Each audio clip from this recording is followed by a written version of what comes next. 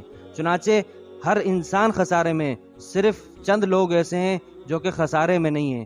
جو خسارے میں نہیں ہیں ان کے اللہ نے 4 اوصاف بیان کی، یہ 4 قسم کے لوگ ہیں۔ فرمایا سب سے پہلے تو یہ ایمان لاتے ہیں، الا الذین آمنوا، ایمان لا کر اپنے آپ کو جہنم سے بچاتے ہیں۔ دوسرا اعمال صالحہ کرتے ہیں، جس چیز پر ایمان لائے، اللہ پر ایمان لائے تو اللہ کو راضی کرنے کی کوشش کی، اگر آخرت پر ایمان لائے ہیں، قیامت پر، اگر جہنم پر ایمان لائے ہیں تو جہنم سے بچنے والے اعمال کرتے ہیں، جہنم لے جانے والے اعمال سے بچتے ہیں، اگر جنت پر ایمان لائے ہیں تو جنت والے اعمال کرتے ہیں، تو اعمال صالحہ کرتے ہیں۔ اس کے بعد یہی حق ہے، ایمان اور عمل صالح یہی حق ہے، اور صرف یہی نہیں کہ خود کرتے ہیں، وتواصوا بالحق، ایک دوسرے کو تلقین کرتے ہیں، نماز پڑھنے کی، روزہ رکھنے کی، زکوٰۃ دینے کی، گناہوں سے بچنے کی۔ تو جو دوسروں کو حق کی تلقین کرتے ہیں، اب جب حق کی تلقین کی جائے گی تو حق کے ساتھ صبر جڑا ہوا ہے۔ جب آپ حق کی تلقین کرو گے، حق پہ رہو گے، تو ظاہر سی بات ہے نماز پڑھنے میں آپ کو صبر کا مظاہرہ کرنا پڑے گا۔ اس لیے چوتھا کام یہ کرتے ہیں کہ ایک دوسرے کو صبر کی تلقین کرتے ہیں۔ تو حق اور صبر یہ دونوں ساتھ ساتھ چلتے ہیں، اس لیے پہلے صبر کا حکم دیا، اب کہہ رہے ہیں کہ حق نہیں چھپانا، حق پر جمے رہنا۔ اللہ فرماتے ہیں ان الذین یکتمون ما انزلنا من البینات والہدی، بے شک وہ لوگ جو چھپا رہے ہیں ان واضح قسم کی نشانیوں اور آیات کو جو ہم نے نازل کی ہیں۔ اللہ فرما رہے ہیں میں نے یہ بات نازل کی کہ سود حرام ہے، میں نے یہ بات نازل کی کہ زنا حرام ہے، بد نظری حرام ہے، یہ سب کے سب واضح قسم کے۔ اب اگر کوئی آدمی سامنے والے کو دیکھ کر کہ چونکہ اگر میں نے حق بولا تو ہو سکتا ہے یہ جو مجھے چندہ دیتا ہے، جو مجھے نذرانہ دیتا ہے، جو اس کا میرے ساتھ تعلق ہے، یہ تعلق خراب ہو جائے گا، تو گویا کہ یوں سمجھ لیجئے چھپاتا وہ حق کو وہ چھپائے گا جس کے پاس حق ہوگا۔ معلوم ہوا کہ جو جانتا ہے اور جاننے والا، سیدھی سی بات ہے مولوی اور عالم، یہ آیت اس کو کہہ رہی ہے کہ جو کوئی واضح قسم کی نشانیوں کے آ جانے کے بعد اللہ کی واضح نشانیاں ہیں اپنی ذات کے اندر، ان کو چھپا رہا ہے اس لیے کہ کہیں سامنے والا ناراض نہ ہو جائے، اور والہدا، وہ اپنی ذات میں دوسروں کے لیے ہدایت ہے۔ اور کب چھپا رہا ہے؟ من بعد ما بیناہ للناس، اس وقت کہ جب اللہ فرماتے ہیں ہم نے لوگوں کے سامنے کھول کھول کے ہر چیز بیان کر دی ہے، پھر بھی یہ چھپا رہا ہے۔ اور کہاں بیان کی ہے ہم نے؟ کتاب کے اندر، تورات، زبور، انجیل، قرآن میں ہر جگہ اللہ نے حق کھول کے بیان کر دیا ہے۔ یہ آیات بالخصوص ان یہودیوں کے بارے میں نازل ہوئی تھیں کہ جو یہودی آپ علیہ الصلاۃ والسلام کی خصوصیات اور اوصاف تورات میں موجود تھیں، لیکن پھر بھی چھپاتے تھے کہ اگر چھپا دیں، اگر بیان کر دیں تو لوگ ہماری یہودیت کو چھوڑ کر اسلام میں چلے جائیں گے، اور نتیجتاً ہماری جو چودراہٹ کام ہے، ہمیں جو نظر و نیاز ملتی ہیں وہ سب بند ہو جائیں گی، لہٰذا اس حق کو چھپایا۔ اللہ فرماتے ہیں جو حق کو چھپا رہا ہے اس کے بعد کہ ہم نے حق کو واضح کر دیا ہے تو ان کا کیا انجام ہوگا؟ اولئک یلعنہم اللہ ویلعنہم اللاعنون۔ دیکھیے اللہ فرماتے ہیں یہ وہ لوگ ہیں کہ اللہ ان کے اوپر لعنت کرتا ہے اور تمام لعنت کرنے والے ان کے اوپر لعنت کرتے ہیں۔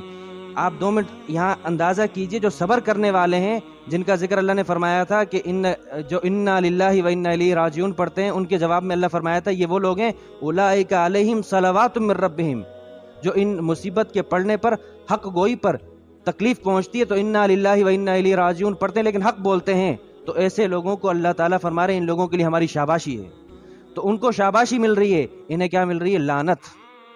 اب لعنت کیا ہے؟ اللہ کی لعنت کیا ہے؟ اللہ کسی کو اپنی رحمت سے دور کر دے، یہ اللہ کی لعنت ہے، اور اللہ کی رحمت معمولی چیز نہیں ہے، پوری دنیا اللہ کی رحمت سے چل رہی ہے۔ تو اللہ فرماتے ہیں اولئک یلعنہم اللہ، اللہ ان کے اوپر لعنت کرتا ہے، یعنی اللہ ان کو اپنی رحمت سے دور کر رہا ہے۔ اور صرف اللہ ہی نہیں بلکہ سارے کے سارے دنیا میں جو کوئی لعنت کرتا ہے وہ سارے کے سارے اس کے اوپر لعنت کرتے ہیں۔ چنانچہ علماء نے لکھا کیا چرند، کیا پرند، کیا حیوانات، کیا کیڑے مکوڑے، کیا کافر مسلمان، ہر ایک ایسے شخص کے اوپر لعنت کرتا ہے جو کہ حق کو چھپا رہا ہے۔ کیوں؟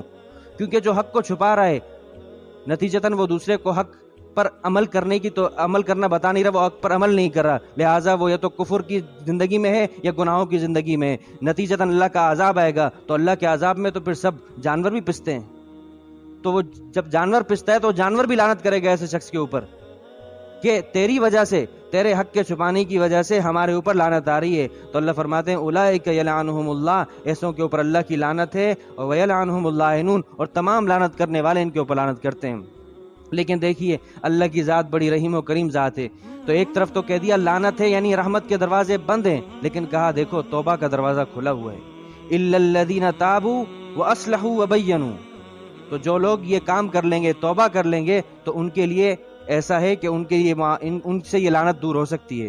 یعنی بالفاظ دیگر یوں کہیے کہ جو حق کو چھپا رہے، یعنی ایک مولوی ہے، اس کی توبہ کو اللہ نے ذکر کیا. وہ کیا؟ الذین تابوا، توبہ کر لی. کس بات کے اوپر؟ کہ میں نے جو حق چھپایا آئندہ نہیں کروں گا. جو چھپایا اس پر ندامت کی، اور جو نقصان ہوا ہے اس کے نتیجے میں اس کی اصلاح کی. تو فرمایا الا الذین تابوا، توبہ کی، واصلحوا، اور جو حق کو چھپانے کی وجہ سے بگاڑ پیدا ہوا، معاشرے میں جو زنا عام ہے، معاشرے میں جو سود خوری عام ہے، اس لیے نہیں بیان کر رہا کہ اس کو تکلیف ہوتی، اس کے نظر نیاز بند ہوتے تھے. تو اگر آج توبہ کر لے اور لوگوں معاشرے سے وہ بگاڑ ختم کرنے کی کوشش کرے، وبینوا، اور جس حق کو چھپایا تھا اس حق کو واضح کر دے، تو فاولئک اتوب علیہم، تو میں اللہ اس کی طرف متوجہ ہو جاؤں گا. یعنی پہلے تو کہا کہ میں نے لعنت کروں گا، یعنی دور کر دوں گا، لیکن اگر توبہ کر لے تو میں متوجہ ہو جاؤں گا. اور میری تو عادت ہے وَأَنَا التَّوَّابُ الرَّحِيمُ، اور میری تو عادت ہے میں خوب متوجہ ہوتا ہوں، میں خوب توبہ قبول کرتا ہوں.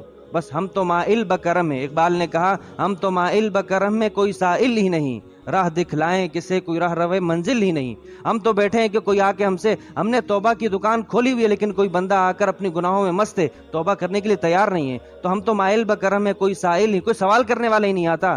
تو راہ دکھلائیں کسے، کس کو راستہ بتائیں؟ کوئی راہ روے منزل ہی نہیں، کوئی منزل پہ چلنا چاہتا ہی نہیں ہے، کوئی جنت کمانا چاہتا ہی نہیں ہے، ہر ایک اپنی دنیا میں مست ہے. وَأَنَا التَّوَّابُ وَأَنَا التَّوَّابُ الرَّحِيمُ، اور میں رحیم ہوں. میں وقتی طور پر تمہاری ناانصافیوں اور حق کو چھپانے کی وجہ سے میں نے تمہیں اپنی رحمت سے دور کیا تھا، ورنہ میں اصل میں لعنت کرنے والا نہیں ہوں، اصل میں رحیم ہوں. اب دیکھیے، یہ تو تھے جو صرف جزوی طور پر حق کو چھپاتے ہیں. آگے اللہ تعالیٰ اس کا ذکر کر رہے ہیں جو سب سے بڑے حق کو چھپاتا ہے. سب سے بڑا حق اللہ کی ذات ہے. جو اللہ کے حق کو چھپا رہا ہے یعنی کافر، اللہ فرماتے ہیں ان الذین کفروا، جن لوگوں نے کفر کو اختیار کیا، وماتوا وہم کفار، اور اسی کفر کی حالت پر مرے، تو انہوں نے سب سے بڑے حق کو چھپایا. اللہ نے اپنی ذات کو نظروں سے اوجھل رکھا ہے، لیکن اللہ نے اپنی ذات کے ہونے کے اوپر دنیا کے بھر کے دلائل، پوری دنیا کا نظام اللہ کے ہونے پر ہے. بس اللہ نے اپنے آپ کو اوجھل رکھا تاکہ ہمارا امتحان ہو. اسی کو کسی نے کہا کہ تو سمجھ میں تو آتا ہے، دل میں نہیں آتا، میں جان گیا تیری پہچان یہی ہے. دنیا میں دل میں تو آئے گا لیکن سمجھ میں نہیں آئے گا. اللہ نے اپنی نشانیاں رکھی ہیں. تو فرمایا جس نے سب سے بڑے حق کو چھپایا ہے اولئک علیہم لعنت اللہ، تو جس نے سب سے بڑے حق کو چھپایا اس کے اوپر اللہ کی بھی لعنت ہے، والملائکہ، فرشتوں کی بھی لعنت ہے، والناس، اور سارے کے سارے انسانوں کی لعنت ہے، اجمعین. اب اللہ کی لعنت ہے تو خالدین فیہا، یہ اللہ کی لعنت میں ہمیشہ ہمیشہ رہیں گے. اللہ کی لعنت جہنم ہے. یہ لوگ، جو انسان کفر کی حالت پر مرا، یہ ہمیشہ ہمیشہ لعنت میں اور جہنم میں رہے گا. آگے اللہ فرماتے ہیں لا یخفف عنہم العذاب، ان سے عذاب کم نہیں کی. ایک دفعہ جب عذاب طے ہو گیا تو اس عذاب میں کوئی کمی نہیں آئے گی. سورہ مومن 24ویں پارے میں اللہ تعالیٰ نے جہنمیوں کا ایک مکالمہ نقل کیا ہے کہ جہنمی کیا کہیں گے جب جہنم میں جا چکے ہوں گے. کہیں گے وقال الذین فی النار، جو جہنم میں ہیں وہ لخزنۃ جہنم، جہنم کے داروغوں سے، جو وہاں انچارج ہیں، ان کا ایک ہیڈ ہے مالک، اس کی ٹیم سے کہیں گے ادعوا ربکم، اپنے رب سے دعا کرو، یخفف عنا یوما من العذاب، کہ تمہارا رب ہم سے صرف ایک دن عذاب کم کر دے. ختم کرنے کی بات نہیں کی، صرف کہا ایک دن عذاب کم کر دے. تو وہ فرشتے کہیں گے قالوا اولم تأتک رسلکم بالبینات، کیا تمہارے پاس پیغام پہنچانے والے ہماری واضح نشانیاں لے کر نہیں آئے تھے؟ کہیں گے قالوا بلا، لے کر آئے تھے. تو کہا جب لے کر آئے تھے نہیں مانا تو فدعوا، یہاں پکارتے رہو، جس کو پکارنا ہے پکارتے رہو، تمہاری پکار نہیں سنی جائے گی. کیا جب پکار سننے کا وقت تھا اس وقت تو تم اپنی مستی میں تھے. آج کچھ نہیں ہوگا، آج عذاب کم بھی نہیں ہوگا. تو ولا یخفف عنہم العذاب، ان سے عذاب کم نہیں ہوگا، ولا هم ينظرون، اور ان کی طرف دیکھا بھی نہیں جائے گا. عذاب کم کرنے سے، عذاب طے ہونے سے پہلے عذاب میں مہلت نہیں آئے گی، عذاب طے ہو جانے کے بعد اس میں کمی بھی نہیں آئے گی، اور ان کی طرف کسی قسم کی کوئی نظر نہیں کی جائے گی. دیکھیے یہ کس کے لیے ہے؟ جس کی زندگی کفر پر، جس کی موت کفر پر آئی. اللہ تعالیٰ ہمیں ایمان کی قدر کرنے کی توفیق عطا فرمائے. ہمیں تو بغیر محنت کے ایمان ملا ہے. ایمان کی حفاظت کس سے ہوگی؟ ایمان کی حفاظت ہوگی اعمال صالحہ سے. نیک اعمال کریں گے تو ایمان محفوظ رہے گا، اور نیک اعمال میں اگر صرف فرائض کی حد تک رہے تو شیطان آپ کے فرائض پر ڈاکہ مارے گا. آپ فرائض سے بڑھ کر سنتوں پہ آئیے، سنتوں سے بڑھ کر نوافل پہ آئیے. اگر آپ نے نوافل پڑھنے کا معمول بنایا تو شیطان سب سے پہلے آپ سے نوافل چھڑائے گا. آپ نے نوافل چھوڑ دیے تو سنتیں چھڑوائے گا, سنتیں چھوڑ دی تو فرائض چھڑوائے گا, فرائض چھڑوا دیے تو اب اس کے لیے صرف اور صرف ایمان باقی رہ گیا آپ کے پاس. اب ایمان, اب ایک آدمی صرف ایمان کے سہارے جی رہا ہو تو شیطان کے پاس ایک ہی چیز رہ گئی آپ سے لینے کے لیے, ایمان. ایمان کی حفاظت کے لیے اعمال صالحہ, نیک اعمال کرنے ضروری ہیں. اللہ تعالیٰ ہمیں عمل کی توفیق عطا فرمائے. وآخر دعوانا الحمدللہ رب العالمین. اللہم لک الحمد کلہ.